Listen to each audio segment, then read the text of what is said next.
So there's a reason why Liverpool are becoming the comeback kings of the Premier League, and it's down to this one thing that Jurgen Klopp keeps doing. So Liverpool have won 4 matches so far this season at the time of recording, but 3 of these wins have come from losing positions, and this is no fluke. This is actually something that is getting engineered by Klopp, and the reasons behind it are really cool, kind of fascinating, and have kind of proved me wrong a little bit. Let's have a look at the win versus Wolves, because before we lift the lid on the theme that is following Liverpool this season, let's have a look at what they did well against Wolves and areas of concern going forward. Now, I know there's been a lot of criticism about Liverpool's defence this year and last year as well, but in this game, you know, for the goal, there's not a lot wrong with what happened, really. You've got a 3 against 1 here. Gomez, Matip and Szoboszlai tracking his runner, which is good to see, obviously. We actually did a video on Man United and their diamond and the lack of tracking in that one, so Liverpool already ahead when it comes to that. They're dealing with 1 player there. In terms of the central area, there's nothing to really be concerned about because Matheus Cunha is out here. He's drifted out wide on the left and everything looks pretty hunky-dory. Now, what occurs here is a bit of brilliance and Neto is able to get down to the byline. So with Hwang scoring the goal, Hwang's over here. He obviously makes this run into the box and gets his goal. It's a good finish. The critique is kind of at Robertson, but if we move it along one, you can see that Robertson does have a look over his shoulder. Maybe we can zoom in on him here.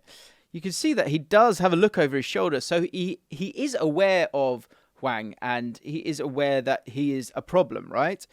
But Neto's, with a bit of magic, takes players out of the game. But actually, if we are going to critique anyone in this, it's probably Matip. Because Matip is maybe just that little bit too square up against Neto. Maybe Szoboszlai could get tighter to him earlier. But actually, I think Neto's in a nice area of space here. And Matip, because he's quite square, it means that Quansah can see this danger, see that he might be getting to the byline here, and he wants to help out as well. But part of that is down to the fact that, again, the man that he should be marking is out there. So he has every right to kind of vacate that space. It then comes down to the other players. And it's just one of those things. It wasn't the worst goal that you've ever seen. So the end result of all of this is that the ball is able to travel across the 6-yard box in the corridor of uncertainty. And if Quansah didn't need to shuffle across, he'd probably be in the position to clear the ball. So Jurgen Klopp made one key change at halftime, and it's representative on how Liverpool are rescuing points this season and has been a theme that has followed them so far. And it's brilliant. The halftime substitution of Alexis Mac Allister for Luis Diaz, it changed absolutely everything for Liverpool. With 4 attackers now on the pitch, it meant that it was a lot easier for Liverpool to displace the rigid Wolves defence. With the 4 attackers all brilliant technically, it meant that they were able to play really close together. Of course, you've got another player in there as well. You've actually got a 5, but if we make it a front 4, look at that. All in a really, really tight area of the pitch. If you think about the 18-yard box, it's kind of, one half of it, isn't it, in terms of width? And it meant that they were able to play close together and add in fast-paced, incisive movements around the Wolves box. And this meant that there was a lot of moving parts for them. And for the back 4 to concentrate on all of that at any given time is very difficult. It forced them to make decisions, and when they make the wrong one, they are going to get punished pretty heavily. Look at how congested Wolves became. There was literally no outball for them at all. Look, let's circle around them. This is unbelievable, isn't it, if you think about it? So everyone that you can see here, obviously, in a very confined space, right? It's crazy. 1, 2, 3, 4, 5, 6, 7, 8, 9, 10. Every single player. Wild. This next screenshot is from the second goal that Liverpool score, and Salah has the ball in his natural position. How many times have we seen him doing there, squaring people up? It's wonderful to see. It always is, and good God, I'm so happy I'm not a Premier League left back. But someone who isn't in their natural position is that man, Andrew Robertson. What on earth are you doing there? Well, we can see here that after winning the ball, he actually goes past Nunez into the box. Nunez just by the side of him there. And why is this important? Well, it shows that Klopp is giving more attacking freedom to make spur-of-the-moment decisions and to create unstructured attacking opportunities for themselves, which make them less predictable and therefore more of a threat. Go on, Robbo, on you get! Yeah, goal. Lastly, this is the third goal. This goal is again completely different, and we'll get round to why this is and why Klopp absolutely loves it, and why Klopp has got me thinking about a previous video and a critique I had of his. Okay, so this goal comes from Alisson pumping it long to our boy Darwin Núñez, who, of course, is right there holding off his marker.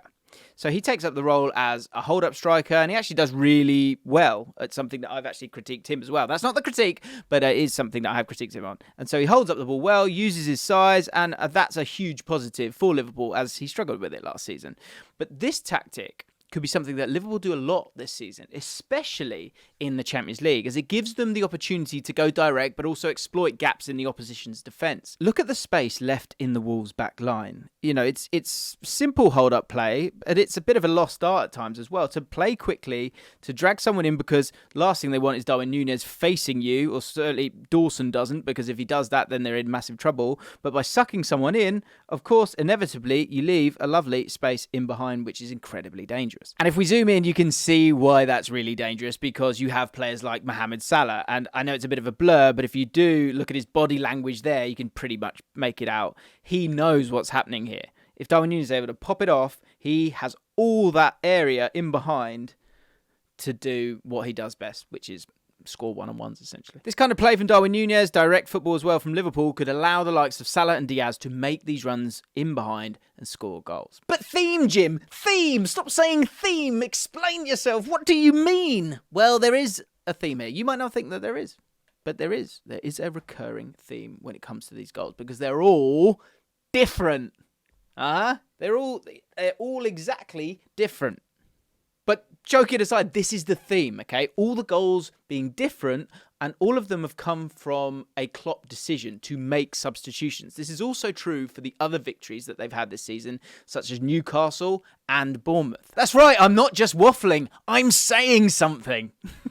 So what does this mean for Liverpool? The overarching theme for Liverpool here is that they have numerous ways of playing and have so many answers when it comes to going behind. And I'm going to tell you just how many answers they have. So here was the first setup that Liverpool had, and it was a bit of a new tactic. You had Gomez kind of tucking in, or more importantly, staying back and being just a solid right back, because you had someone like Pedro Neto up against him. Robertson, on the other hand, was allowed to really bomb on. Jota looking to get in behind, Salah looking to get in behind or get on the ball or square people up. Szoboszlai able to go forward a little bit, and Jones as well. But it wasn't totally working. They needed to change it, and they did so with one little swap up. You took out McAllister and brought on Diaz. And what they did was they went to this narrow 4 that we were talking about. So yes, you have options to go out wide, but it's from in to out. That's the big thing here. Diaz can start there if he wants to, but he kind of doesn't want to anyway, because he wants to allow Robertson to do what he does brilliantly.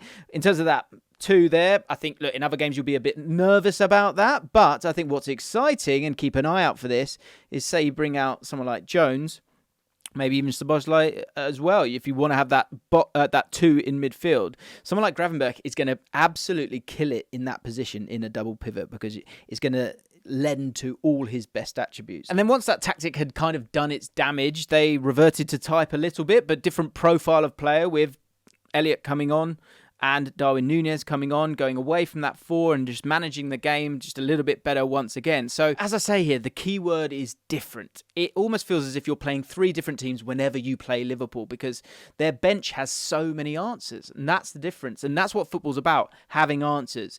And if you have a look at the other teams in the league, there's a lot of like-for-likes out there. Whereas Liverpool, and coming back to that criticism that I put towards Jurgen Klopp, after that Newcastle game, you can go check out the video. I was saying he got lucky here, because why had he not put Darwin Núñez on earlier when it was 10 men against Newcastle? Because what Darwin Núñez can do is stretch in behind and allow for space vertically. So I wasn't totally wrong in what I was saying, but in terms of the timing of it, that's what I was getting frustrated with, because the options are there, the answers are there, and there's a variety of them. That can be a little bit dangerous at times if the cohesiveness isn't there, but at the same time, you have different weapons in your arsenal. And I know I've just said Arsenal there, but don't get confused. I'm talking about Liverpool. That variety, especially when going forward, is going to allow them to break down teams when they need a goal, or if they're getting dominated by an opposition, for them to create parity and disjoint these teams that they're going to be playing against. Because I think in the modern game, so many teams know how everyone's going to play. But if you're able to change them frequently, you've got something really exciting. And whoever finds a way of being able to answer these questions that Liverpool are putting forward, I know you're getting confused with questions and answers now, but they're going to be the team that is the first team to beat Liverpool this year. But generally, which teams have the capacity to cope with a possession-based approach, and then an attacking approach, and then a direct approach, and then a techie approach? So all of this begs two final questions, which makes it very, very difficult to, again, find the answers if you're an opposition manager. Because the first question is this: how many players that you see before you are guaranteed nailed-on starters? I would go Salah, I would go Szoboszlai in current form, I would say Van Dijk, probably Robertson, probably Trent, and obviously Alisson Becker. And then if we take away the second question, and I'd love to know how you feel about this in the comments, who are your nailed-on starters, who are your nailed-on finishers? That's the second question for me, because I'm not sure. Salah definitely finishes games. Szoboszlai, I understand, obviously you need to rotate, but that's 4 players that I would expect to start and finish a game. So it would seem that Liverpool have a lot more options than a lot of people thought, and the cohesiveness and the chemistry and the pace of which they're able to change systems and play within those systems is probably only going to get better.